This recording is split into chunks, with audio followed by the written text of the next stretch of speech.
On today's episode of Titus and Tate, the NBA season is still over 2 weeks away from opening night, and the Phoenix Suns are certified frauds Yeah, already. is it over? It's over. They've already won the fraud power rankings, and the Mhm. season hasn't even tipped off yet. And we've been 36ers guys for quite some time. Yes. We have believed in this Yes. group. We think There- that Suns should be relegated to Australia. 36ers, let's pull them up. There to was a Phoenix. moment in time where we thought about pivoting to being an Adelaide 36ers podcast. Yeah. We decided the market wasn't there for Mhm. it. Then we had the debate, like, should we create the market? Like, maybe Yeah. we pivot to being a 36ers We thought about podcast. buying the 36ers. Yeah, we did. Finding our next Luca. Yep. But we did not do any of those things. The Suns lost a preseason game. How much does this matter? If it was any other team than the Suns, I would say it doesn't matter at all. Mhm. But the Suns, the way they ended their season last year, woof. Yeah. Woof. Some is people all are I'll saying they're say. still in playoff mode, and let's hope they turn it off. It's a regular season the, time. ba- the bad news the silver lining is that the Suns are in peak playoff mode. The bad news is That's not good. that's not where you want to be. That's if you're a not what Suns you fan. Also, there's a new pandemic in America, and it is called Oh no. Kansas football fever, dude. Oh yeah. I like that. What That's the one I can get down with. I mean, my God, the Urban Meyer sweepstakes have become the Lance Leipold sweepstakes. Yeah. And I can't get enough of it personally. So No, it's great. And they basically punked College Game Day into coming to Lawrence, Kansas. Yeah. They demanded it, they asked for it, and now we have a top 25 matchup in Lawrence, Kansas in football. Kansas has gotten so good at football that other programs are firing their coaches, Yeah. thinking they're going to hire Lance Leipold. Like Wisconsin was like, Wisconsin. we're going to fire Colorado fires their coach, and Wisconsin's like, shit, there's a lot of openings out there. We better fire our coach. We Yeah. better get in on this. And the action." good news as a Panthers fan is Matt Rule is available. So any of those schools that strikes out on Lance, Matt Rule's right there. You're trying to make this the I Matt think, Rule I think he sweepstakes. should go back to college. I think he'd have a good time. Also, Dickie V's All-American picks are in. I'm excited. And Tate has taken back every bad thing he's ever said about Dickie V loving Duke. Never yeah. said anything bad Yeah, about him. suddenly when Dickie V is that's all it took was Mr. K retiring. Dickie V pivots away from Durham. Yeah. Sets his sights on Chapel Hill. And now there's a whole starting five for Carolina. And I think so. Is that Every his single first team has one Carolina guy. It's amazing. He's like Pete Nance, fifth team. I love it. Tate is you've done a good job so far of like keeping it kind of tempering your expectations, like keeping the hype train under control a little bit. Yeah. I today reminded me that North Carolina is going to be the preseason #1 basketball team, and you're Mhm. going to be out of the gate. I don't want to say insufferable. Maybe to some of the listeners you will be, but you're going to be very excited to start the season. And I was reminded that by the group chat with me and Jim that you send Dickie V's All-American picks, and you're like, look at all these Carolina guys. No, I'm like, the list looks good. You know what I mean? It's been a long time. It's been a long journey to get to this point where North Carolina has players recognized before the season. That's true. Pretty shocking stuff. And I'm excited about it. I'm also very excited about some of the freshmen that we have this year. Remember, my boy at Kansas, MJ Rice, from Henderson, North Carolina. I'm invested in the national champions and in Kansas football. So I'm it's gonna be a excited to season. see Gigi Jackson for the Tar Heels. He's gonna be great. He's their big commitment, right? Yeah, man. Yeah, Number one that's player in gonna- the class. That's gonna be exciting. I can't wait. Can't wait to see what he does. Nothing happened behind the scenes there. No, Yeah, not at I all. actually haven't heard a lot of news. I'm gonna Google what he's up to and see what the newest developments Yeah, are. I stopped paying attention in April. We're gonna have a lot of fun today. This is gonna be a fun show. I'm gonna call my shot. I'm Babe Ruth pointing to the Yeah. outfield on this one. This is gonna be a fun show. Coming up, but first, Woody Durham.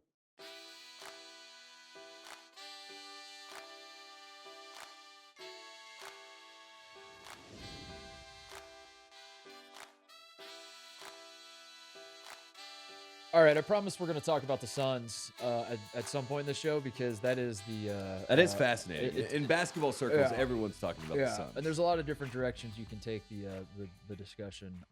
But before we do that, I want to talk about this fishing scandal that I'm sure you know about. You know about. You saw this too, Jim. You're aware of this. This is a Absolutely. community discussion here. Yeah. We can get off the. I think everyone somehow caught wind of this story. I don't know if it was Woj with the winds and he was sending them that way, but it So happened. I guess I'll start there. What is it about this story? And if you have no idea what we're talking about, literally just Google fishing scandal, hit enter. And you'll find it is like blowing up however whatever phrase you want to use for things that go viral. I don't know. It's a big deal in the Mhm. in the world of sports, I guess. And I guess so. That's my first question, Tate. Is what is it about this that you think makes it such a why is this such a viral story? Like, why is this? Mhm. It's in your estimation, why is this such a big deal? Why did this become? Why is this something that we sat down today and we both looked at each other and we were like, we should probably start the show with the fishing scandal? Well, I think we love scandals as a nation, right? We all are shocked, appalled, We interested, love to be shocked. curious. We love to Yes, be. yes. We sign up for this. We're like, oh my God. And when you think about a fishing tournament, right, you really don't think there are many ways that you could quote unquote cheat, right? Yeah. Because at the end of the day, the fish is here, the fish has been caught, the fish has been weighed, yada, yada, yada. But then you hear that weights are in the fish. Now you're thinking, wow, this is some next level galaxy brain stuff of cheating. As a nation in America, we're fascinated by cheaters. Look at Stephen Glass. Like every story about a cheater, everyone's like, I don't know, I need to It's hear true. about this. It's true. And it goes to even South Park when they did the race car derby, and they're like, did you use only the equipment that we gave you? And Randy Marsh is, of course, yes, of course, Stan. Say, yes, we did. And it goes into hyperspeed, as we all know. And then we're all fascinated. So this story just brings up, it's very American. It's very intriguing. And it's also one of those things where I've never seen this before, I feel like. I've never seen a fishing scandal at this scale. No pun intended. Yeah, for me, it was the audacity. I think it was Yeah, that like I think what you're learning. First of all, I'm glad you said that we love cheaters because cheating is hot in the streets right now. I Yeah. mean, Jim called to our attention the chess Adam Levine. Yeah. uh, Jim called to our attention the chess cheating scandal with the guy may or may not have shoved beads up his butt to. That was the consensus Yeah. after But then, like, the more I'm everything that reading came into out. that, the more I'm like, did this dude Carlson just lose and And has is a bad just like a attitude. salty little bitch about it? That's how I'm feeling these days. I don't know. The more I read about him, yeah. But what made the fishing one so funny to me is the audacity of it that these fish, these guys are like turning in fish. You're turning in like a 30-pound fish that weighs or that's like a foot long, and you're trying to get away with it. You know what I mean? Like I was watching the video. Shout out Billy Football. Yeah. Pardon my take is put this to my purview. I know he did. Knowing Billy, he ripped it from somewhere. It wasn't like Billy. Like Billy. No, we'll give him credit. We'll give him credit. Billy saw it on Reddit and then just like did a screen grab and then tweeted out. But whatever. I'll tip the cap. His his tweets doing numbers. Billy, the video I saw that he put out was so they're opening these fish and they got all these weights in the fish Yeah. and they just keep coming, Tate. Yeah. And I'm thinking like if you're gonna cheat, if you made me enter a fishing competition and you told me, Mark, you have to cheat and you have to try to get away with it, win the competition, but get away with it. I would put like, I don't know, maybe one of those little weights in there. Yeah. I would put my thumb on the scale. I wouldn't put my like whole leg on the scale. You know what I mean? Mhm. And that was what was cracking me up. I was like, this video is just like it just keeps coming out. They're taking all these. There's another one. There's another weight you're pulling out. There's a filet o fish. I was gonna say that's when I lost my mind because the lead weights at some level you're like, all right, lead weights, I get it. That's the game that they're playing. But when I see a full fish fillet from Food Lion also shoved in the fish to like double the weight of the fish, and then I think about the logistics of shoving a frozen fish into a fish that you just caught, and then Still got the price tag on it. it's senseless, but somehow I think it's a crime. And I know the Ohio. This happened in Ohio. It happened in Ohio. So yeah. this is something that you can I think speak it was like to. Cleveland, right? Yeah, I think it was up in. I think the guy who ran that. So it was his own tournament. The guy that in the video, the guy that is cutting the fish and pulling out the weights, that is his fishing tournament. And he is basically up in arms about the integrity of his tournament. And he's like, this is not how we do things here, boys. I'm so sorry. He apparently put on Facebook like a long apology, like about the integrity of his event and how this would never happen again. But these two guys, the guy in the video that's just standing there just silently, standing there, dude. his partner screwed him. His partner screwed him hard because it should be the two of them at least taking it together, but he's just standing there by himself. Yeah. Everyone's like basically shaming him to his face. Jim, Unbelievable. What's the move? If you're the guy standing there, do you think he did the right thing and just standing there as everyone's yelling at him and Yeah. threatening his life and saying call the cops and all that? Or like if you're that guy, what could you possibly do at that point?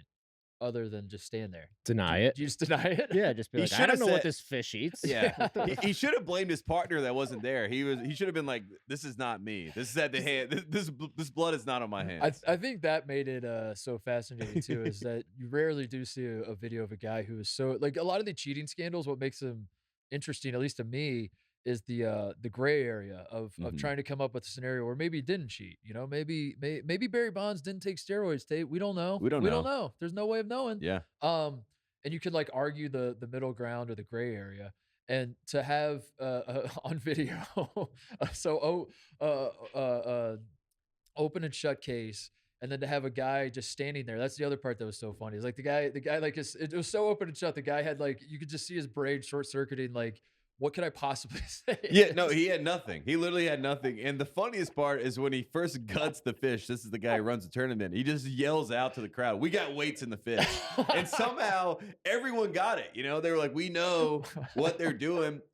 And that's the kind of the crazy part, because as Jim pointed out, I guess these two guys have won a lot of these fishing tournaments in this league that they're in. And so there's been a lot of people that have been suspicious. The fish was supposed to weigh 4 pounds, but it's checking in at 7 pounds. Which is which that is insane audacity also. Is insane, dude. Yeah, you're doubling up what If the normal If you're number trying to is. cheat, like make them weigh 4.5 pounds. Yeah, and I think 5. that's you get Maybe away with 5 that. at Yeah, most. you make them weigh 5, you get away Put with 2 it. weights in there. Yeah. 2 lead weights. There's like 6 in there and 2 fish he stuffed in there on top of it.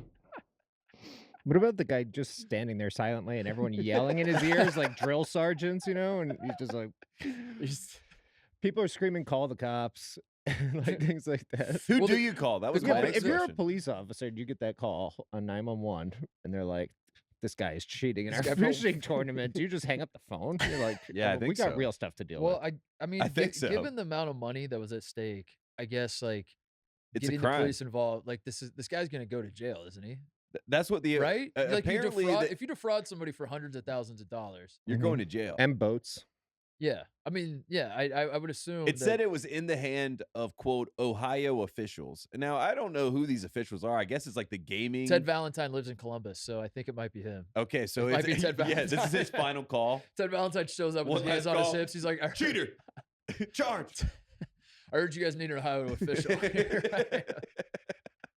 I got it. Don't worry. I'll take it from here. I can't believe that guy got away without someone actually doing something violent I to him. know. I agree. I agree. That kind of says a lot too. That this is a very cordial group, and again, speaks to the integrity of the event at large. But I think cheating it shows that if there's something of substance on the line, Mhm. people will cheat. And Yeah. I guess like in some way that like sort of warms my heart in a backwards way. Like I would love a utopian world where people don't cheat, Tate, but like you see people cheating at fishing at this scale to cheat in this manner. Yeah.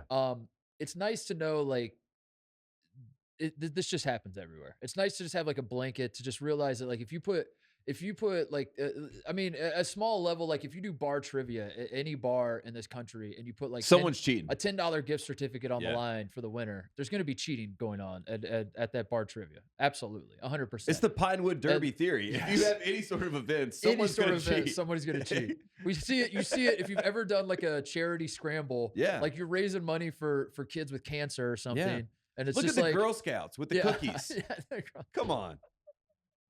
You've played scrambles where it's like the Yeah. money's going towards like some like very serious, you know, it's we're all just here just to like who cares about who wins? We're all here just to raise money for a great cause. And if we could just like help these children with leukemia, I Yeah. think that's really the goal. And then the final group always comes in like 2 strokes under everybody else. Yeah.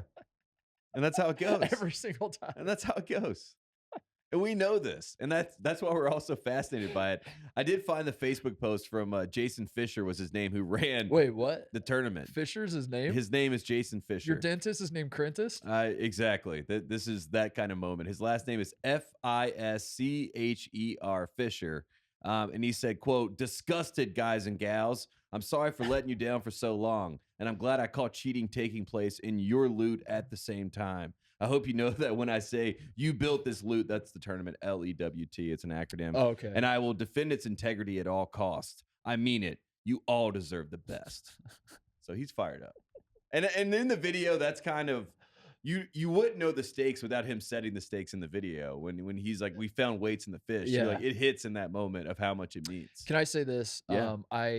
I think the cheater. I think the cheater should be prosecuted to the fullest extent of the law. I think like given the money that's at stake, this is very serious. It's like it's funny to see a guy cut open a fish and pull out weights, yeah, a and then filet-o put fish it, and with the then McDonald's ask wrapper people on to it. take pictures. He's like, someone take a picture of this. And then finally, the person that's taking the video goes, "I'm taking a video." So I understand the severity of it, but I also, I don't know if this is a popular take, but as I was watching it, I thought to myself, it's kind of wild that competitive fishing exists. It never really dawned on me until in this moment watching this video.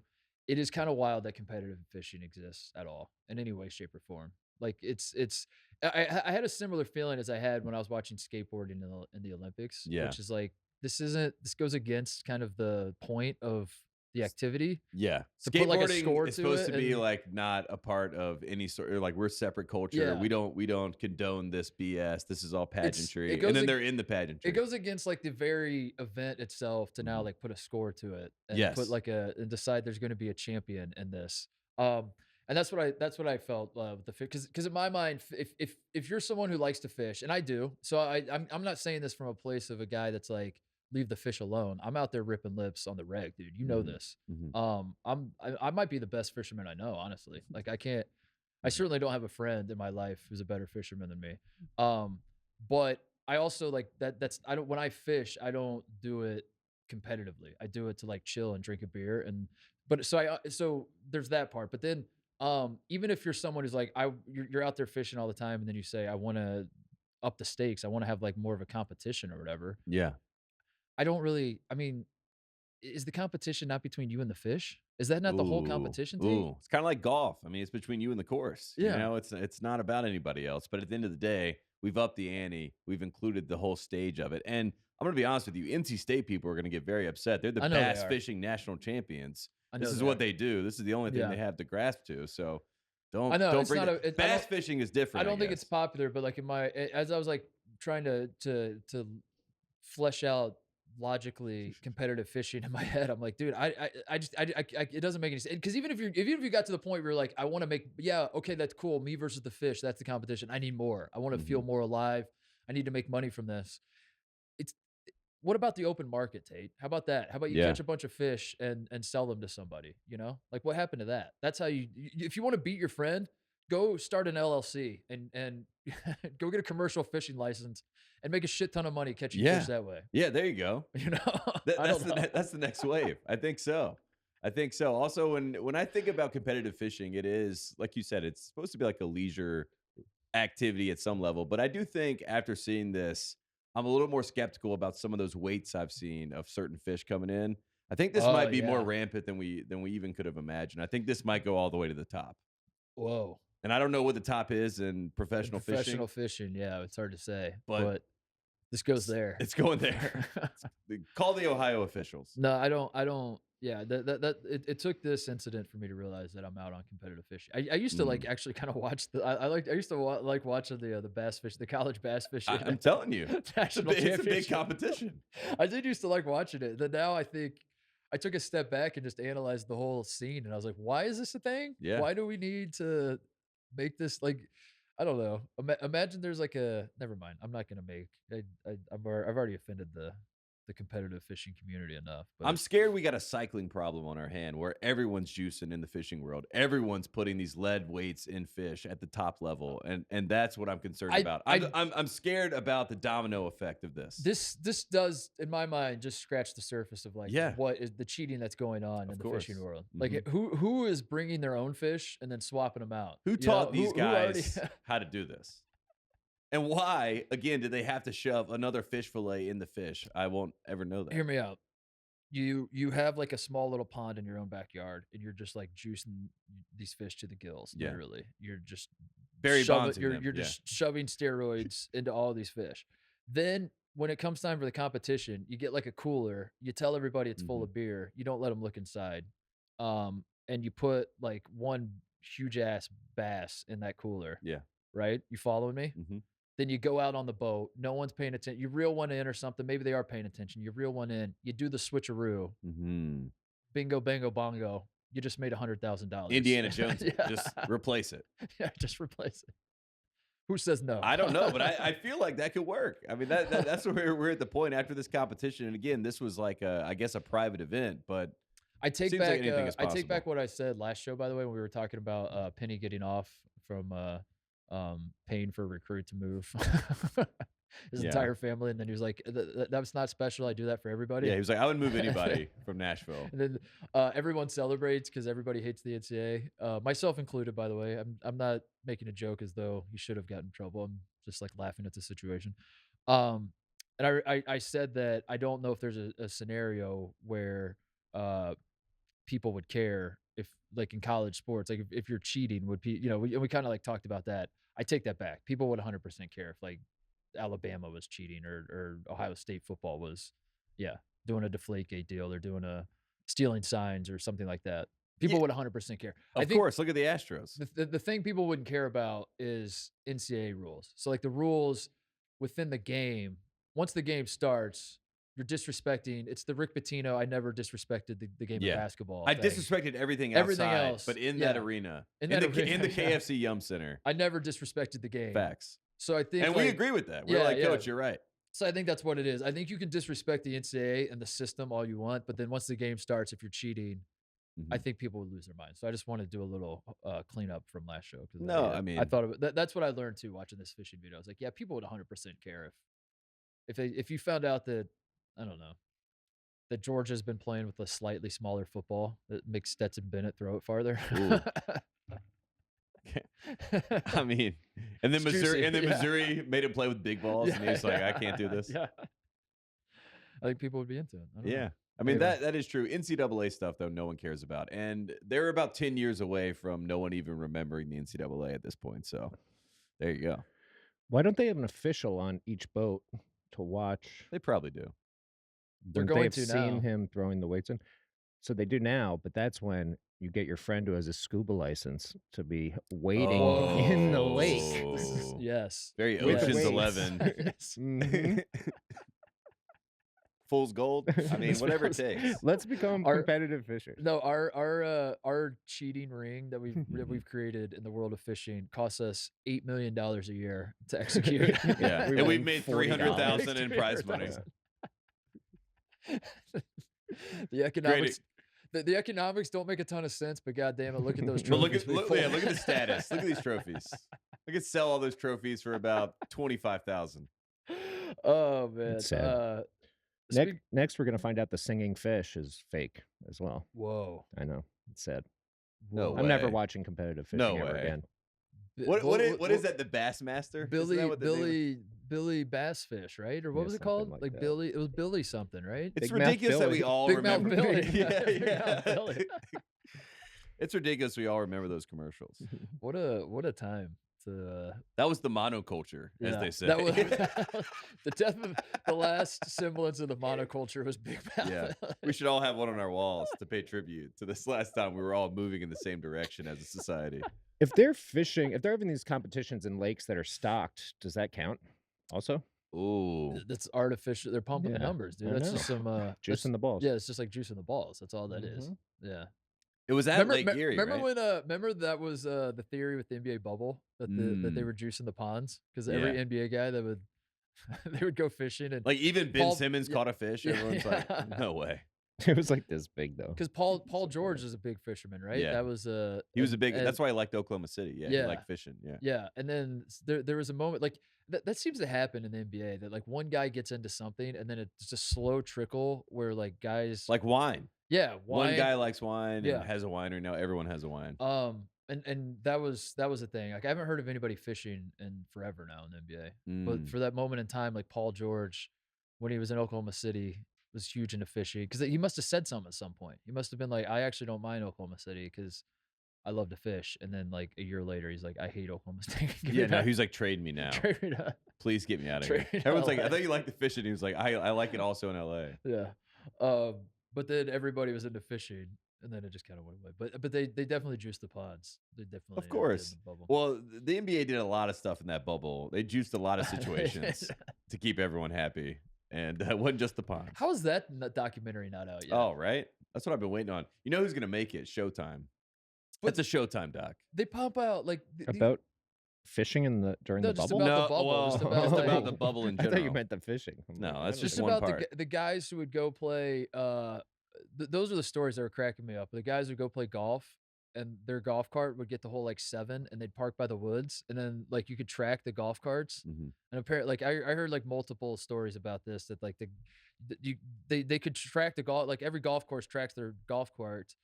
That the golf cart would just suddenly stop like by the green at hole 7 next to the woods, and then it'd be parked there for like 3 hours. Mhm. And they come back and grab And it. then they come back, grab the cart, And and then finish the round. The only It's like, guy, whoa. the only guy who got in trouble was Daniel House, right? Like he was the only one that they like threw under the bus, like, and he'd Well, already Lou lost. Williams. Who was it? Lou Williams. Well, Lou went to Williams Well, Chicago. Lou got Williams wings. went like he, Yeah, at he, night. he was. Yeah. Who was Daniel House the guy that stepped over the line? Like the way they presented the story was he was picking up his Uber, Yeah, his Uber Eats Yeah, order, he didn't know where he could go for the Uber Eats. and he order, like yeah. stepped over one line, and then And then the Rockets were already the series was over, so then they were like, he's out of the bubble. They're like, we got to have a firm fist for this. Now the bubble will be a great documentary. they start hearing about all these dudes, personal trainers that they're bringing in. That Oh, they Masseuses, yeah. I'll take- Jesus, yeah, make the doc. Make the Make the doc, doc, and dude. we'll review it. We'll watch it. Talk make the about it. doc. Somebody make the doc. Speaking of the bubble, Like that. great segue, dude. Yeah, Can we talk about the greatest bubble team of all time? Bubble Suns 8-0. Which is, I think the Suns as a franchise peaked in the bubble. I really do. I think that was, I remember. It was both the start and the end. Yeah. In one blip. Yeah, you Yeah. could argue that going to the finals was better. It wasn't. It wasn't. It really wasn't, because it was just you have your heart ripped out by Giannis, and now you've established an expectation, and now every time you don't win the title as the Phoenix Suns, you're a failure. And let's be honest, they were up 2-0 in that series. Yeah. They won both games at home, and they thought they were going to win. The That was pinnacle, hard the part. pinnacle is 100% the bubble. It's been all downhill since then. Yeah. And it continues to get worse. Tate, the Phoenix Suns, in case you missed it, folks, lost to a Division III team. What league is this? The NABL. NBL. NBL. What's NABL? North American Baseball. North American. Is NABL something? An ABL. I don't know. I don't know. The That felt NBL right. is NAMBLA? Australia. NABL, National Association of Bond Lawyers. Like James Bond lawyers? They all talk. They all introduce themselves as They all work for M6 or whatever. All right, so that's For definitely a Barry league. Bonds lawyers. Yeah, Is that they're- what it is? this is an NBL Australian team, and yeah, they were supposed to lose by 33 points according to Vegas. 33-point favorites. Mhm. People are saying this is the biggest upset in the NBA since the Charlotte Hornets Summer League team of 2019 lost to China. Through the game to China. Through the game. Did not lose it. Through the game to China because Michael Jordan was trying to help the league. He was trying to help diplomatic relations. What else can he do? Great point. What else can he do? That's a great point. Also, they had a 33-point loss the last time we saw the Suns. That's what I was gonna say. in the This is- playoffs. Then they were favored by 33 against the 36ers. Whoa. Wow. This the last time we saw the Phoenix Suns was Game 7 at home against the Dallas Mavericks. They lose by 33. It was the biggest quitting choke. Like it wasn't even a choke job. It was just like yeah. DeAndre Ayton got benched and basically quit on his team, and Yeah. Monty Williams has not talked to him since that happened. As someone who complains all the time about how small market never getting respect, and you know that the coasts dominate, like the Aaron Judge situation we have Yeah. going on right now, where everyone knows if he played for the Royals, no one would give a shit. I gotta say, Tate, a great example of it working in the favor of the small markets is the Phoenix Suns Game 7 against the Mavs, where if this was like the Nets that did this, if this was the Celtics, the Lakers, Yeah. the Knicks, Even the Warriors. the Warriors Mhm. had lost Game 7 in that manner when they were so heavily favored to win the title, where they were best team in the NBA all season. Were the 64-18, I think? Yeah, I Is that think their so. final record Yeah, last yeah, year? yeah. That's all anybody would be talking about all offseason. That would be it. That would be coming into the preseason. That would be all the talk would be about how bad the Suns choked, how the Suns are frauds, how this. And it took them losing to the 36ers for everyone to be reminded, oh, yeah, that's right. That's right. These guys are frauds. I forgot. Yeah. Completely forgot. And that works in the Suns' favor because I think I really do think a lot of people forgot. And then Robert Starver situation, we'll call it, happens, and like they did a good job of like muddying the waters and trying to make everybody forget that you had the most embarrassing home playoff loss these eyes have ever seen. Yeah. Certainly, I don't know, maybe ever in the history of the NBA, but for me, it's number one on my list. And especially if you watch that series, because you remember in Game 5, they win at home. The Suns basically think they take control of the series. They're making fun of Luka. And, just Yeah. kind of very similar to what happened with the Heat and the Mavericks in 2011 in the finals when they were making fun of Dirk. And then it all came back in their face. And that's kind of what happened in this series. And Dallas, I mean, it was a drubbing at home, and they were laughing at them. And Phoenix, like you said, I mean, they quit on the biggest stage possible. They were supposed to be playing the Warriors to go back-to-back finals. They were supposed to be a team that a lot of people thought would win the NBA championship. This offseason, DeAndre Ayton leaves, signs with The Pacers. the Pacers. Yeah. Yep. The first time they've ever done a restricted free agency deal. But then First time the Pacers have ever taken a big swing. yeah, ever. and then the Suns were like, well, I guess we have to match on this big swing. So they bring DeAndre Ayton back. He's not supposed to be there. Chris Paul, Devin Booker apparently don't want him there. Monty Williams hasn't talked to him. So we have like this whole drama brewing. And then the first time we see them play, DeAndre Ayton looked great. Mikal Bridges looked great. And everyone else did not look great, except for the Adelaide 36ers, who had a guy, Craig Randall, who played at Memphis. Shout out to Penny. Not for Penny. Memphis is back. Memphis is Memphis back. basketball's back. Yeah. He balls out in this game. I mean, he's hitting threes from everywhere. And they basically embarrassed the Suns in front of everybody. And this is the first time a team has come over and beaten an NBA team in the preseason since Luka did it with Real Madrid over OKC the summer after KD left. You know what I mean? So, like, that was a team that also had a very weird That situation. doesn't count because, like, Real Madrid, like, if you're a EuroLeague team, you're basically an NBA team. It's like the same level as the NBA. So that's, like, not even that big of a deal. Giannis and Jokic said it was harder. It's harder, yeah. It's actually better than the NBA. They said we have to play basketball over here. It kind of sucks. I would like to go back to taking my 3 steps. Is this a big deal? I think it might be. I'm waving the flag as this is a big deal. Because the only thing I can liken it to is college teams losing to D2 teams, in exhibitions. It happened when I was at Ohio State. We lost in 2007 to Florida in the title game. The very next game we played after that was Finley in an exhibition game. Finley was were they the D2 national champions? I think they're the reigning D2. I don't know. They were really I'm not making an excuse. They were very, very good. It was a very good Division II team, but still, we had just played for the national championship, and we lost all their guys, and Finley beat us. And I remember, like, it was the most. Coach Mata wrote Finley on the board in our locker room, and he left it there for the entire season. He wrote it in Sharpie. It was like permanently on the dry erase board. So all season we used that as motivation to go to the NIT and win the NIT. I mean, great motivation. Also, I think that's what the Suns should do. Maybe they can win that in-season tournament that they're talking about. But yeah, I mean, the Adelaide 36ers, I got their record. They were 10-18 in the NBL. This wasn't even a good team. No, they finished 7th out of 10 teams in the NBL last year, and we're 10-18. So this is a bad team in the NBL, and they came over and straight up smacked these guys. And the Suns, after the game, Monty Williams was like, we didn't respect them as a professional team. That's not a good sign. Oh, my God. And also, Monty Williams hadn't talked to DeAndre Ayton, I guess, until this game. Was this this wasn't the RJ Hampton team, was it? I don't know. I don't think so. No, it wasn't. I was trying to think of but they play Oklahoma City on Friday. Oh, really? This team, the 36ers. So we'll actually get a real test to see, like, because if they beat the Thunder, you're like, okay, well, this isn't even a Carleton Ravens situation when Carleton, the Canadian team, had a bunch of there's a stretch there where Carleton was beating Division I team. They beat Syracuse, right? They beat Wisconsin one year. I think it was Wisconsin. Yep. And I remember Syracuse lost to, was it Lemoyne? They lost to the Wesley Johnson Syracuse team. They lost an exhibition game, and then they ended up getting like a 1 seed. So maybe this isn't a big deal. But that's different. College is different, right? It's different. And also, like, the guy that crushed them was Craig Randall, who I said went to Memphis, but he also was the G League most improved player last year. So he was playing in the G League, and then he goes over and signs with the 36ers. Can we dust off an old reliable here on Sports Talk, basketball Sports Talk old reliable? I want to pull it off the shelf and dust it off and maybe open it up again, Tate.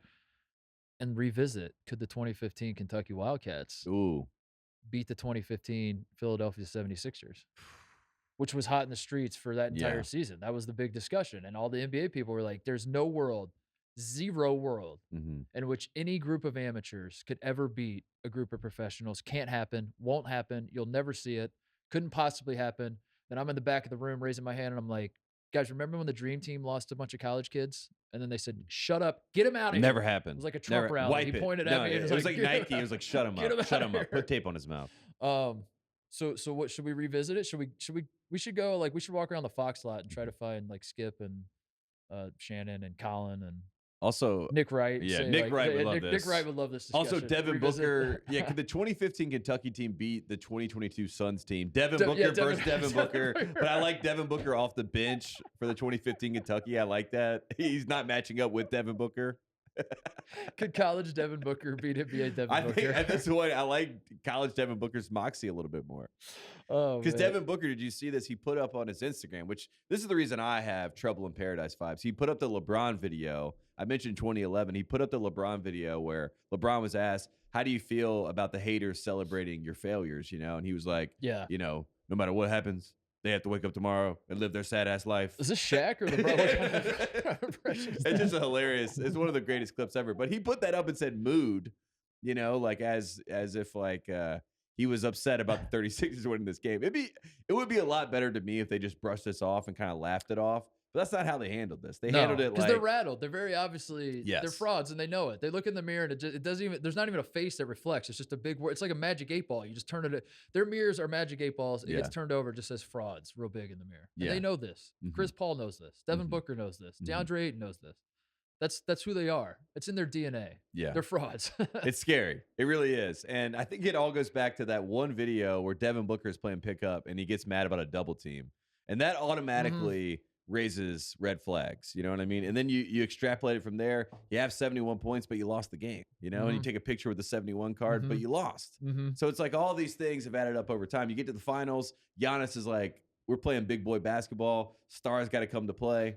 Didn't necessarily happen. So I am very worried about the Suns. I hate that they lost JaVale McGee in the offseason. He goes to the team that beat them by 33, the Dallas Mavericks. You don't think the Mavericks own them, like mentally? Yeah. They do. So if they face each other in the playoffs again, I'm not looking forward to that. For I the don't Suns. like the mood movie. The tweeting them. Yeah, I don't like that. Everyone knows you just like if you feel like the haters are getting to you, you just say rent free. Exactly. That's the move. That's always the move. Yeah. If you do It anything, hits every time. or I guess, or you could quote every single word of the Man in the Arena speech. Yes. That's LeBron's backup. That's his go-to backup move if he has to do that. Every single word. Just write the whole thing on Yes. it. Yes. And then everyone's like, he's right. You're not in the arena, man. Shut up. And you win. I mean, but they are definitely affected. I am very worried. If the panic button is in front of me, I pressed it. I like to envision Savannah James is upset that LeBron hasn't done the dishes. You know, the dishes are piling up in the sink. She's like, when are you going to help out around here? And he just goes, it's not the critic who counts. It's the man in the arena. Yeah, she's like, oh no, not this again. LeBron just walks around and any modicum of criticism, it's not the critic who counts. It's the man in the what is the speech? Man in the arena speech. Yeah, it's a Tom Brady, LeBron. I feel like that's what Tom Brady's doing to Giselle right now. Whenever he goes back home, he's like, I got something for you to listen to.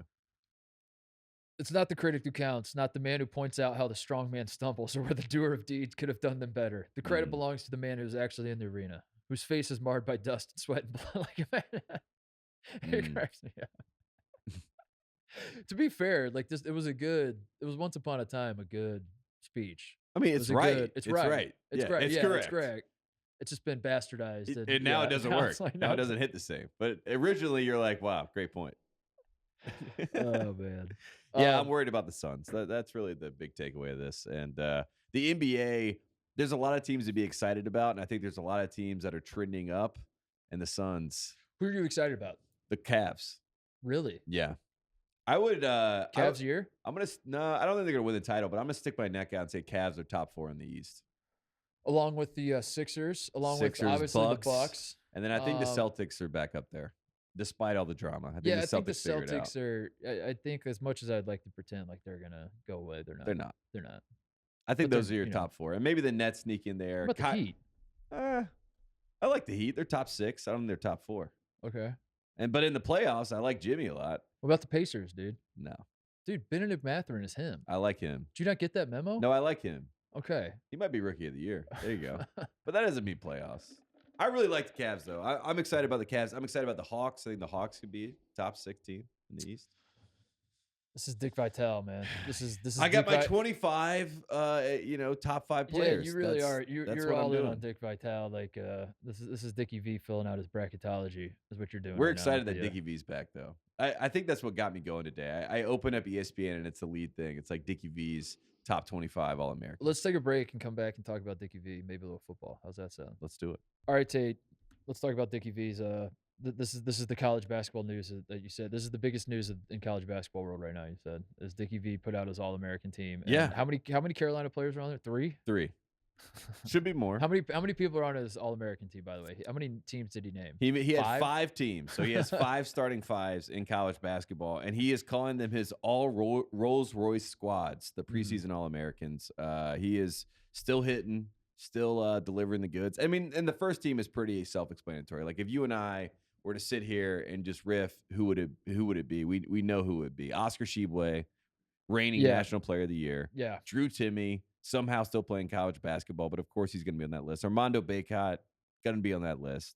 Trace Jackson Davis, going to be on that list. Yeah. And then the 5th guy we've seen everywhere, Marcus Sasser for Houston. So that is Dickie V's first team.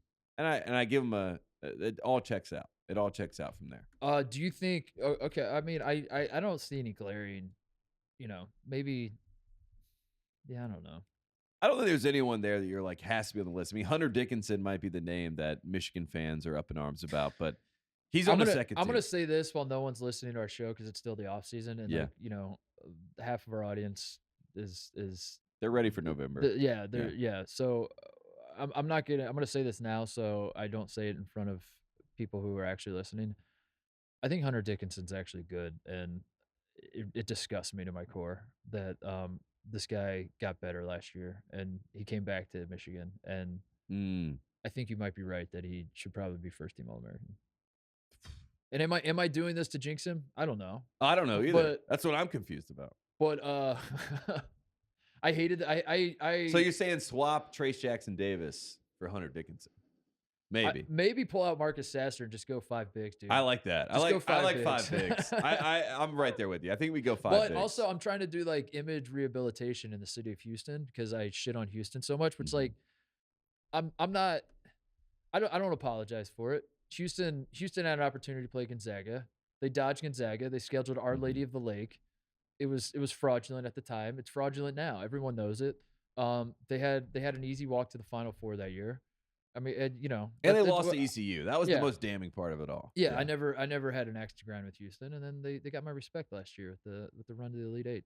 But so I got to leave Sasser in there, or else Houston people don't listen to the show anymore. And I like the idea of 5 bigs. I think that supersedes who we're upsetting. So let's take Sasser out. Let's throw in Hunter that is Dickinson. true. If I take Sasser out and I put a Michigan guy in, then you can't say it's objective. It's like objective. that's that's true. What about Jaquez?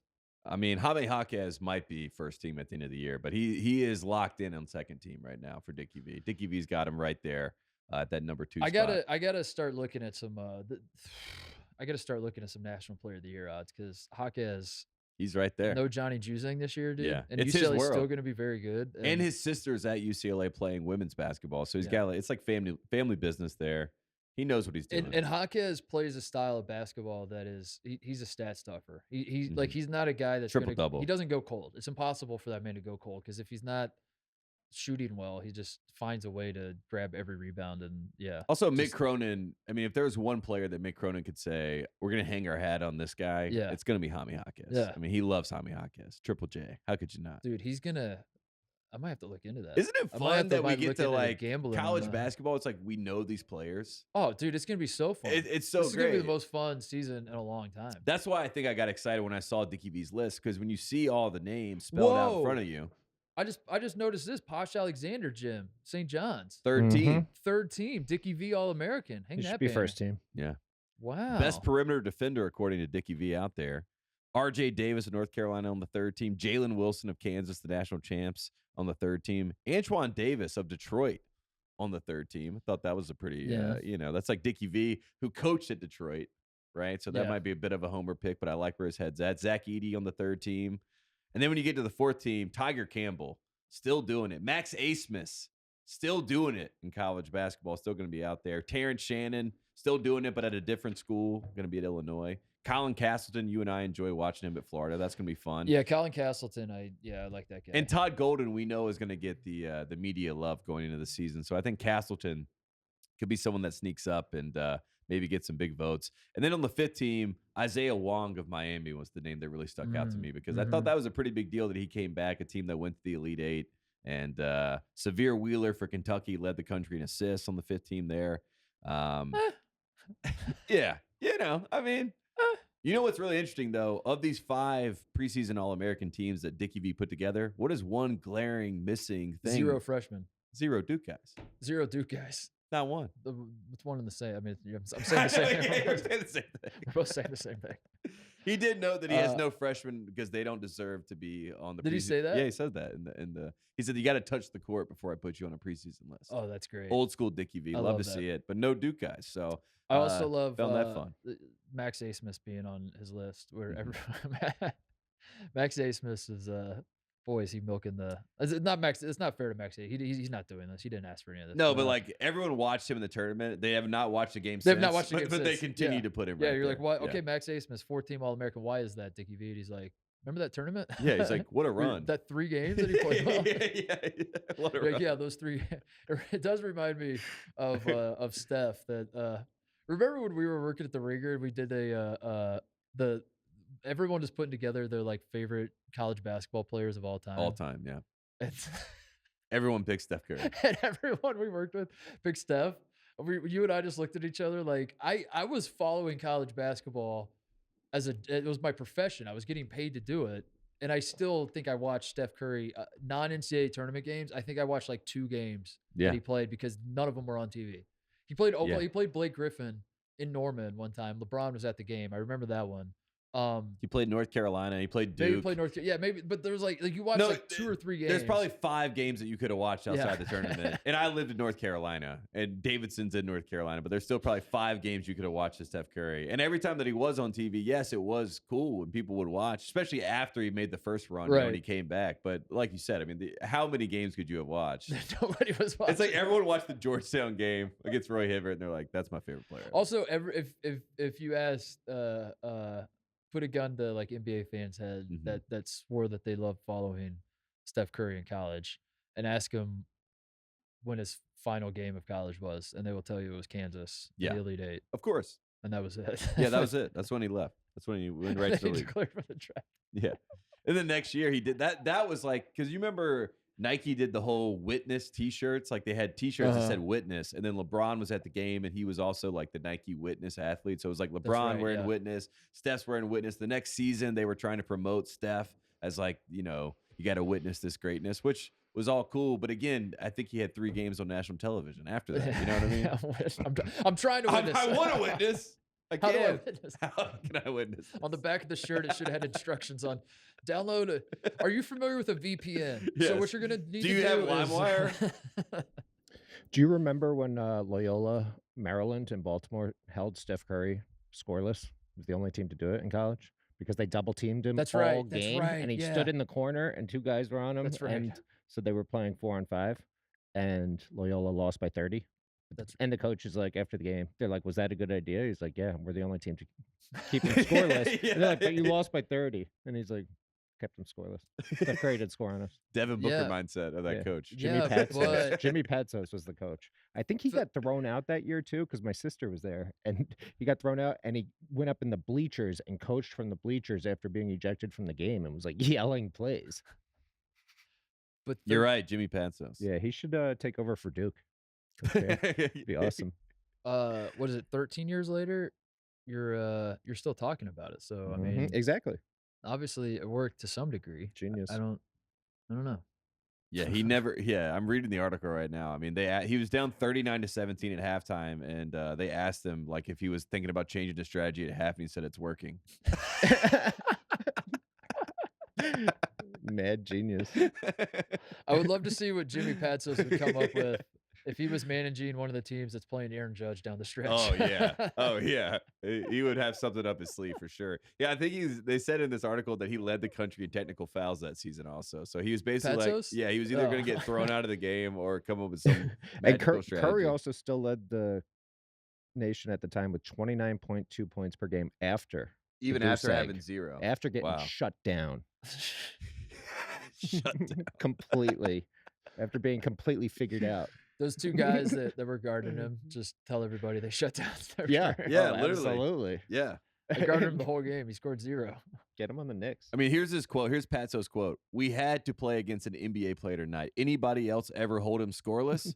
I'm a history major. Are they going to remember we held him scoreless or They lost are. by They 30? are. You tell me." That's what he said after They the are. My game. man, His quotes. my man. Where's he now? In jail. He's in jail. Yeah, he actually just won a fishing tournament, and he's under investigation. Oh my gosh. Oh, Thinking man. outside the box, man. Yeah. Dude, what a legend. Tyrese Hunter, by the way. I see him on here. You mentioned him. I'm excited for. Have you been paying attention to the Tyrese Hunter shenanigans? It's basically he's just like rubbing it in Iowa State fans' faces that he's now in Texas. I've seen some of it. Yeah. I don't like that. I don't like the transferring in conference either. Yeah. I mean, I sort of respect that Texas. Okay, so I'm gonna do my best to see it from Texas' point of view. That every time you play anywhere, everyone's doing horns down. Mhm. We were in, it was it Oklahoma, Jim, where the restaurant we went into one of the bars and they had a horns down like an entire like neon, like the thing must have cost like $5,000 to make. It's they probably Oklahoma. I think it was Oklahoma. Do you Yeah. remember this or no? No, You always- which yeah. bar? Yeah, Jim's like- He's like, we're at a bar. I don't remember it. Jim's like, I barely remember yesterday, man. Come on. But they had like they were playing Nebraska. It was Oklahoma, I remember. And this bar Yeah. had like this huge sign that was the Texas logo just turned upside down. So I understand from Texas's point of view, it's like everywhere you go, everybody hates you, even when you're not even playing them. Like, the Oklahoma will do horns down when you're playing Nebraska. How does that make any sense? So I get that. But at the same time, for Chris Beard to go to like stick double middle fingers at Texas Tech as he goes to Texas, Yeah. and for Tyrese Hunter to kind of do the same to It's Iowa bad State, karma. to do it to like these conference, like I don't know, it's bad karma. it makes Texas very hateable, but at the same time, I think Texas revels in that and is like, great, that's what we're trying to do. They you are know? literally pulling the James Franco, hate us because they ain't us. I mean, that is literally Chris Beard's motto. He's like, hate us because they ain't us. We're going to take all these top players. We're going to piss you off. But at the end of the day, is Texas going to win anything of note? And that's always been the problem with Texas. Yeah. Has killed the hype train in basketball for as long as I can remember. Even when they got Kevin Durant, it was like, okay, Texas basketball, they're legit, they're for real. LaMarcus Aldridge, oh man, Texas basketball. TJ Ford, It's oh true. man, Texas basketball. It's true. When do we see the other shoe drop for Texas basketball? Chris Beard is the chosen one, but I don't like the karma play that they're making there. That's not what you want to do. So are the Chargers more Gonzaga or Texas? Oh would you my say? God. I said the Chargers were Gonzaga of the NFL, and it made a lot of sense. But now I'm wondering. That's actually good for the Chargers to be the Gonzaga of the NFL. I'm not really sure they're that. They might be like the NC State of the NFL. So they might be the Texas, Yeah, Get excited. exactly. Like they have great branding. I will say the Chargers. Bolt up, so baby. so does Texas. Yeah. They're in a big city. Makes People sense. people Yeah. love them. Yeah. We did see that. We went to Barney's Beanery. We saw one guy in a Justin Herbert T-shirt jersey, and I was like, wow, Chargers fans, we're out there. Yeah, Pac-12 update. The Los Angeles Chargers, we can confirm. The three of us watched football at Barney's Beanery in West Hollywood on Sunday, Yeah. and the Chargers audio won out. They had every game going on at the same time, Yeah. and they were playing Chargers audio. So don't let the Don't let- mainstream media yeah. tell you that. Don't let Colin LA's not a Coward, Chargers our town. friend of the show, say that the Chargers are a cheap ticket because no one wants to go. People want to go, and they want to listen They to. wanna listen. They want to listen to. And Tate's tickets are available if you want to buy them. I got 2 tickets. And I will say- Section 206. in spite of the audio being on at the bar as we were watching, every time people started clapping, my instinct was to not look at the TV. The Chargers were on. I'd be like, Yeah. oh, I wonder what happened in the other games. Like the bar would erupt and clapping. I'd be like, did the Cowboys score? Like, what just happened? You pointed this out. It felt like we were in the NFL like classic commercial where there's just like tables of different jerseys everywhere around us, and that was what was happening at Barney's Beanery. You could see a Vikings jersey, see a Raiders jersey, see Patriots jersey, and by Patriots I mean a Matthew Judon jersey sitting across from me, and Kyle, with our an former OSP producer. tattoo Yeah, on with an the- OSP tattoo. Yeah, Who has a Matthew Judon jersey? You know those the NFL team shop commercials where it's like it feels like the setting is like a baby shower, Yeah. and like somehow everybody at this baby shower is wearing an NFL jersey, Yes. and every single race is represented as well. Mhm. And that checks Yes. out. Yeah. Yes. And you're looking at yourself and you're like, I've never seen a group of people ever that looks like that. Where there's a Vikings fan and a Chargers fan and a Bills fan, and they're all somehow like best friends. That was happening, and it happens in LA, I guess. Yeah. No, That's Hollywood what- yeah, magic. Hollywood. That's yeah. It was happening. I'm still not sure if we were in the commercial or not, and it might have been being filmed that day, but it happened around us. That was cool. What do you have any football thoughts before we do shoutouts? I mean, Any updates on your on who? I don't know. I see you wearing the Drake I mean, jersey over look, there. here's the update. If you are a fan of someone in college football, a player, you can go to Fanatics right now. You can go to the team. You can put in their number. Like, you can just search the name of the player that you like and their number. It pops up. You can buy their jersey, and apparently they get 10% of the cut. So I'm wearing a Drake May jersey right now. Top 5 quarterback in the nation. How do you know this? I'm not saying I Because don't- Drake May tweeted it. Oh, did he? And I went out and I got the jersey immediately because I was like, I gotta protect my quarterback. QB1, whatever he says, I do. And it's official, man. It's like it's everything you want. And this is something that you and I barked over years ago about. I just want to get the player that I like with the name on the back, no confusion. And obviously NIL made that not possible. It's possible now. So pointing that out to the people. Fanatics has got the deals. They got the jerseys. You go make it happen. You could get your Drake May jersey today. And then I wanted to point out there are 3 teams in the country with 30+ touchdowns. Oh my God, Evan Turner. Answer it. Should I answer this? You should answer it for sure. Tell him I'm gassing up Drake May. Ask him if he knows who Drake May is. Evan, what are you doing, man? Yo, no funny shit. I'm just showing you this because legit, when I emailed you from my email, I got my phone literally like the day before that. So you responded, you emailed. I was wondering, I wonder what happened to Sharp.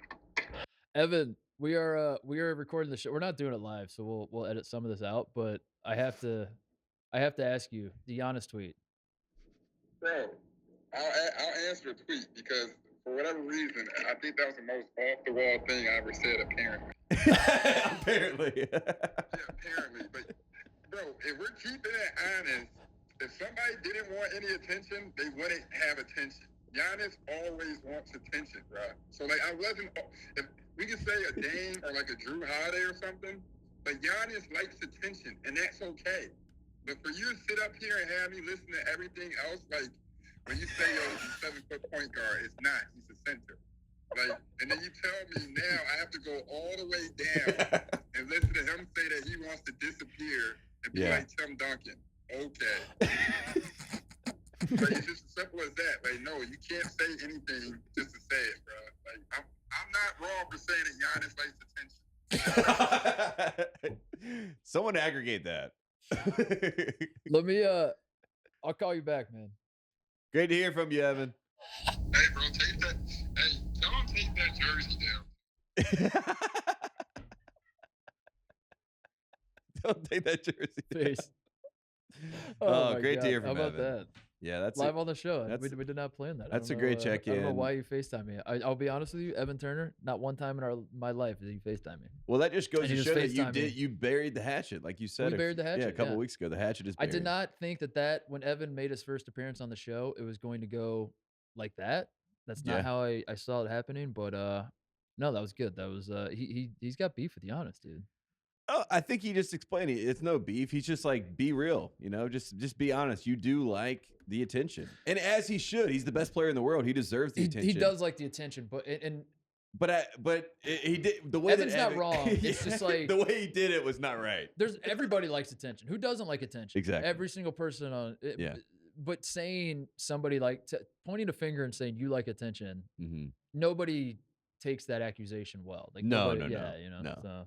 And there's irony in it because you're like getting attention by pointing out that they like attention. Right. So then the finger gets flipped. But man, was it great to hear from Evan. That was hilarious. I texted him. The first part he said, I texted him like 2 weeks ago and he didn't respond. Like he texted me. It was one of those like we were in the middle of a conversation. I sent him something that under normal circumstances should have warranted a response. It was like I don't know, not to get into it too, but it was very bizarre that he didn't respond. And so you were like, oh God, you were like, oh God, is the hatchet not buried? And so he's calling basically to say I just now saw your text 2 weeks ago. Yeah, sure. Whatever you say, Evan. All right, what were we talking about? My final football point is that college football wise, there's 3 teams in the country that have scored 30+ touchdowns. It is the number 1 team in the country, Alabama Crimson Tide. It is your alma mater, the Ohio State Buckeyes. One of the best offenses we've seen. And it is my North Carolina Tar Heels, led by my quarterback, Drake May. So those are by a lot of people who just count based on touchdowns. Those are the top 3 teams in the country right now. So I'm very excited to be a part of that group. I will say your Drake May propaganda is working on me. You like it? Like I'm getting like I'll be honest, haven't watched him play one single snap, but I find myself every Sunday interested in what Drake May did. You're trying to see the stat line. Yeah, I want to see the stat line. And then when you see the stat line, you're like 5 touchdowns, no interceptions, and he jumped over 5 people along the way. I'm not kidding, dude. I'm very interested. Like when you're telling me about Drake May, I'm very interested. I want to hear more. I just like for whatever reason I haven't found any North Carolina games. I mean, I'll say this. I mean, Virginia Tech hates North Carolina. Like the football culture hates North Carolina because we're in the same division and we fight over the same recruits, yada yada yada. I could not believe that we blew out Virginia Tech the way that we did on Saturday. That is something that I have not seen often. I think Carolina was 4-14 against Virginia Tech since they joined the ACC going into that game. So Drake May giving us all hope. The defense held him to 10 points. That's probably the biggest upset of the year so far. So Carolina football, I'm all in. 4-1. I gotta watch a game. I gotta don't watch this weekend. We're playing Miami, and really? We're the kings of doing the U down. That's like our entire program just does the U down to Miami. Again, coastal rivalry. Mario Cristobal, I think he has had. You said Finley was written on the board for Thad Matta. He's had Carolina written on the board since day one. They want to wreck us, and we're playing down there. So maybe not this weekend. Maybe when we play Duke the next weekend. Watch the Duke game. I like when you watch the Duke game. When you watch the Duke game, good things happen. I honest to God, I'm not just saying this. I've watched a lot of Kansas football. Every single like when the Ohio State the Ohio State they have a Heisman Trophy. Candidate. Yeah. Ohio State, Kansas were playing at the same time, and when Ohio State game gets out of control, which is some point in the first half, I just flipped it over and I watched the rest of the Kansas Iowa State game.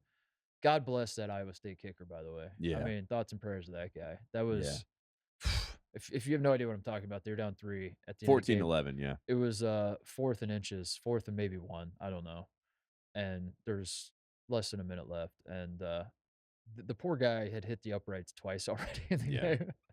And Matt Campbell, another coach may have said, you know what, we're just gonna we're gonna try to get the first down. I'm gonna live and die with my offense. We're gonna see what happens. Mm-hmm. He threw this poor freshman kicker out there that already hit the uprights twice.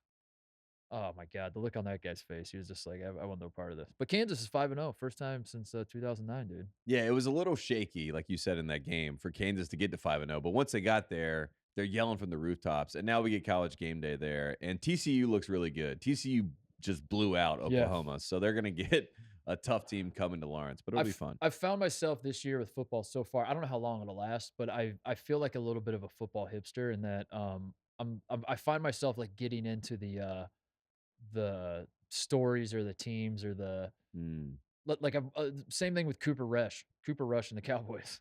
Like Cooper Rush has become my favorite quarterback in the NFL because he came on our show during Super Bowl week. And I read an article and prep for that interview about how he used to be a fat kid. Yeah. And then I asked him about it thinking like he and I would form a bond as fat kids who eat. Maybe he was like, I also eat Costco sheet cake straight from the fridge. Mm-hmm. He had the Chipotle burrito thing. Got 50 Chipotle burritos and stored them in my freezer. And then he's like, can't relate. And Instead, we broke him. Instead, I broke him. And yeah, I think we sent him on this mission to prove everyone, including his own father, wrong, that he really is that guy. He really is one of them ones. And it's got to the point where some of my Cowboy friends who are irrational, because, again, they're Cowboys fans, they're saying they want Cooper Rush over Dak.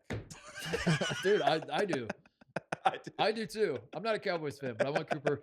That's what my football watching has become, though. Is like I want to see what Kansas is going to do. I want to see what Cooper Rush is going to do. I'm interested in Drake May. Who else is on my? You know who's on my? If I did like a hipster football, I don't know why hipster is the word I think, but like you know what I mean? Like the stories are like yeah, we could talk about is Alabama or Georgia or Ohio State deserving of number one, but you know what's more important to me? Can Kansas go to a significant bowl this year, or do we think they're that good? And stuff like that I find fascinating. But and USC, are they legit? That was gonna say, you know who else is on my hipster power rankings is the linebacker for USC. Have you seen this guy? The Eric Gentry. He's 6'6", 195 pounds. He's their best defender. Yeah. USC is a hilarious football team. Caleb Williams plays like he's in a video game, which I think is a good thing. It's a compliment, I think. Like, yeah. He just makes the dumbest decisions and they work. And I'm like, sometimes. And the other times, like, okay, he threw 3 picks. I'm throwing him on there too. But that linebacker for USC that transferred from Arizona, they played Arizona State, and I was watching that, and then they were spending a lot of time talking about him because he had transferred from Arizona State. And he looks like a basketball player. I mean, he looks like Mikal Bridges. Put him at tight end. Put him at tight end. That's the move. Or D end. It is jarring, dude. Like if you haven't watched USC play yet, go watch USC. The first snap of I haven't watched the game live. I've just watched highlights after the fact. The first snap when USC is on defense, it's jarring to see a man playing linebacker. And that big, that tall. Who's that tall and skinny? It's crazy. Yeah. It's hilarious. And UCLA is also undefeated, right? Yeah. So, I mean, we're in a college football city in Los Angeles at the end of the day. Pac-12 update. The 2 Pac-12 teams that are leaving the conference are wrecking it right now. Dropping out of my hipster rankings would be Washington, by the way, speaking of USC. Yeah. Michael Penix. I think the dream is dead. Yeah. I think Kentucky, by the way. We called it a couple weeks ago. Kentucky's fallen out of favor, too, a little bit. Like, the way they lost to Ole Miss that looked like the Kentucky football I know and love. Yeah. Levis fumbled twice in big spots, and they just kind of choked it away. Kentucky was the better team, and they choked it away. A lot of people are pointing out that Cal had his guys wearing football helmets in practice leading up to that game. And they think that he might have been reverse jinxing his team a little bit, but who knows? Who's to say? How big of a smile did he have watching that game? He's probably texting Lane Kiffin. He's like, "Good job, buddy." He is the Grinch. Just slowly. yeah. He's like, basketball school. One last thought, and then we'll do shout-outs, closeouts. Receiving 0 votes on my hipster power rankings is the scoregami. I'm not into that. Are you into that? I'm not into it. Are you into this, Jim? Do you know what I'm talking about? No, Okay. I've heard of it, but what is it? It's a score that's never happened in the NFL before, right? Yeah, John Boyce came up with it. I like him a lot. His content's great. So it's not just NFL; it's college too. It's NFL. Oh, okay. I'm a huge fan of his. Jake Marsh is a huge fan of it, of the scoregami, and I don't want to shit on it. He's attached himself to the scoregami, and he's tried to Jake. Spread the word. We like Jake. Yeah, he's a disciple of the scoregami. For me, though, personally, don't care. Yeah, no, I mean that's how I feel. There's a scoregami in one of the NFL games on Sunday, and I saw a lot of people on the timeline talking 48 to 45. Was that what it was? Something like that. I think it was. I think it was that game. And what I was thinking, if I was active on Twitter, I'm not so much anymore, but I was thinking, for me, I was going to tweet this. For me, I simply do not care. I was going to quote tweet it and say, for me, just for me, this is just my thoughts. Yeah. Do not care. Yeah. I was going to do the Rick Pitino. I was going to really comment on this and really go in, but it will not be me. Someone should go in on this scoregami thing, but it will not be me. Wow. I mean, there you go. But I'm glad that you got our listeners up to speed, because I saw a lot of people tweeting about scoregamis, and I kind of, I don't know. I get why people are interested in it. I'm not, I'm not going to be a hater towards it. It's just like, there's some things. TikTok's one of them too. I'm like, you kids go do TikTok, enjoy it. For me, not for me. Yeah. I already got enough. I got enough going on my phone. I don't need anything else. Shout-outs, closeouts. What do we have? Jim, I want to hear your shout-outs, but quickly, I just want to shout out the Braves, the defending world champions. The Mets fans in my life have been so obnoxious about winning the NL East. They've been talking since the summertime about winning the NL East. Oh, It's you're a Braves over. fan now. No, I'm not a Braves Okay, fan. all right. I just like to see people have to deal with, like, I don't know. It's just been hilarious to see the Mets fans talk all this shit. And then they play the Braves in Atlanta. This is basically for the division this weekend, and the Braves swept them and beat DeGrom, beat Scherzer. So it was very funny to watch as an innocent bystander and having watched all of the narrative. Because New York gets their coverage. Exactly. The Atlanta Braves got it done. So that was fun to watch. So shout out to the Braves. Adding on to that, shout out to Elton John for talking crap to Mets fans. He was. At his concert in Nashville, he said, something that makes me very happy tonight. The Braves swept the Mets. Me and Elton And John. all of Me and Mets Elton John. Twitter is canceling Elton John. Dude, I'm telling you, because they are a cult. We've He talked has a about house cults in on the show. Atlanta. The Mets fans this year have turned into a cult, Yeah. and they only believe each other. The Mets, the Jets, and the Knicks. The New York fan bases, like, because like the Yankees fans are insufferable enough, but they win. And so They've won 27 titles. You're like, Yeah. all right, I get it. Yeah. The Mets fans that pretend like they're the only franchise, and the Knicks fans are the same way, Mhm. and the Jets, that you're the only franchise in your entire league that is downtrodden. That like, Yes. oh, we have a good team and we just can't get over the hump. Oh, damn, the Mets at it again. Like, bitch, get in line. That's like 75%. That's everybody. That's everybody. You're everybody. You're not You're special. not special. That's really what we're yelling at you. You're not special. That's what last night as I watched the Braves win on Sunday night, I said, you know what? You're not special. You're Thank not God. special, dude. Finally a break. Imagine being a fan of like the Angels, and you have the two. You honestly might Or have the Manners or Seattle. Like they Seattle, haven't yeah. gone to the playoffs since like 2008. You want to talk about downtrodden though? The Los Angeles Angels of Anaheim in Orange County City. That's their official name, right? Yeah, I think so. Yeah. You got them all in there. They Township. might literally have two of the top 10 players in the history of the game ever. In the history, Not my Who? opinion, but no, I'm kidding. Aaron Judge? Anthony Rendon. Is he still on the Angels? Pujols? Albert Pujols. Yeah, there you go. No, you're right. You're But right. they can't win jack Shit. They can't win shit. That's why no one cares about them whatsoever. I don't know. But Right. you're right. Shout out to the Braves for I do not like the Mets. I do not. It's care for not. Mets. It's really the fans. Like the actual team Yeah. itself, the Mets, I don't hate as much. But the fans and the way that they talked about the Braves as if like it was a foregone conclusion. And the Braves won the World Series last year, and they were really only up 10 games. Like Yeah. they act like they were up 20 games, and it was an impossible. The Mets fans are cocky, having not earned it. Yes. It's very strange. Yes. Yeah, they're very cocky, but then also they're somehow like want to live in a world where like they're cocky because our team is so much better than yours, but also like, God damn it, we're so cursed and we'll never. Exactly. And it's like you can't have both. Can't have dude. both.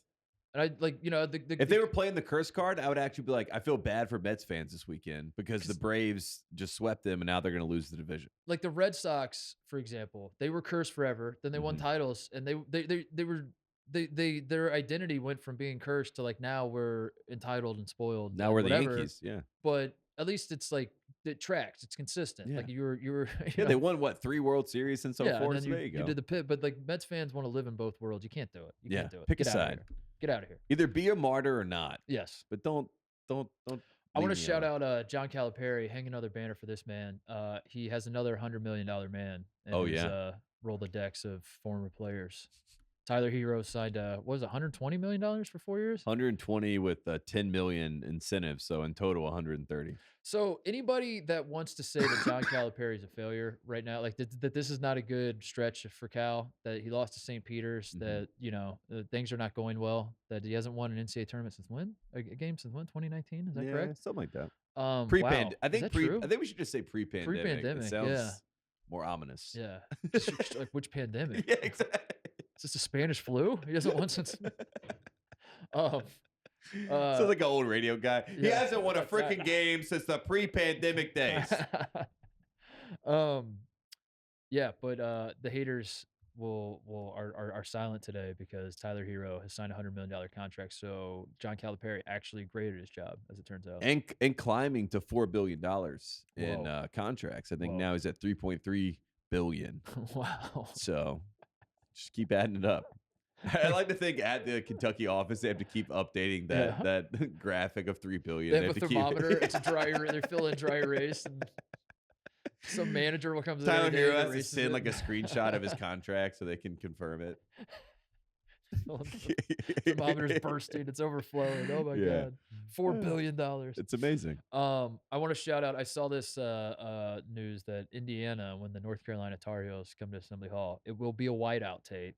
Oh, wow. They're busting out the whiteout, but also, more importantly, there is officially, and I'm a little late on this. Apologize. This was announced a few weeks ago. There will officially be beer in Assembly Hall for the first No time way. ever. Yeah. For that game, that's And the first game? they signed a contract with Molson Coors, so there will be Coors Oh, Light. my God. We will be hammering silver bullets in Assembly Hall. That's great news because I'm going to have to On November drink because 30th. I'm going to go ahead and get ahead of this. We all know what's going to happen that night.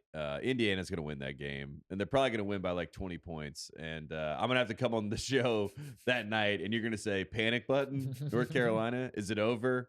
Are they the new UCLA officially? Yep. And then I'm going to have to sit there and say, yes, panic button. I hit it. I smack it. I'm not ready for that, but if I have a silver bullet in my hand, I'll be all right. I'll be all right. I can handle that. The show, boy, dude, I'm so excited for this season. We're going to Bloomington for that game, November 30th, and then 17 days later, Ohio State, North Carolina played Madison Square Garden. Ohio State wins that game. I do the post game. I'm like, I think you're right. Panic button. But really, all eyes are on March. I don't care about anything until March. I had two more shout outs. Shout out to Fox colleague Terry Bradshaw, cancer free, announced on that was moving. Yeah. I love Terry Bradshaw. On what do we call the show? It's just Fox NFL pregame, I think. Fox NFL Sundays. Yeah, there you go. There you go. I had one of those late night moments where you're like, what is the official title of Conan's show? That's why Conan just goes by Conan, because it's easy to remember. He's like, yeah, I don't need the late night with. But yeah, Fox NFL Sunday. But Terry Bradshaw told a story of being cancer free. That was cool. No, it was very cool. And it was also like every time you get Terry Bradshaw on TV, he's just like, I don't know. It's like familiar, It's like familiar football. And then finally, I got one more shout out and I'm done. Chris Jans of Mississippi State. So my guy Tate Clayton, you remember him, Love right? Tate Clayton. Won the Club Trillion Foundation Scholarship, which we put on hiatus, by the way, for a couple. It's not done. We're bringing it back, but I didn't give one out this year because I won't get into it. But he won the initial scholarship. He calls me out of the blue, kind of like Evan did on the show. Mississippi State beats Texas A&M. He called me on Saturday night. I don't know, maybe he's just out having a good time on the town. He just gives me a call, and he called me to tell me that Chris Jans has something cooking in Mississippi State. Chris Jans is the new coach of Mississippi State. Comes from New Mexico State. Nice. Has been a winner everywhere he's been. Yeah. That's a big hire. They were excited. And about I just want to say that there's he's got something cooking, is the official quote. So all right. I promised my guy Tate, the other Tate in my life, I promised him that I would give Chris Jans a shout out, and that Mississippi State basketball might be back.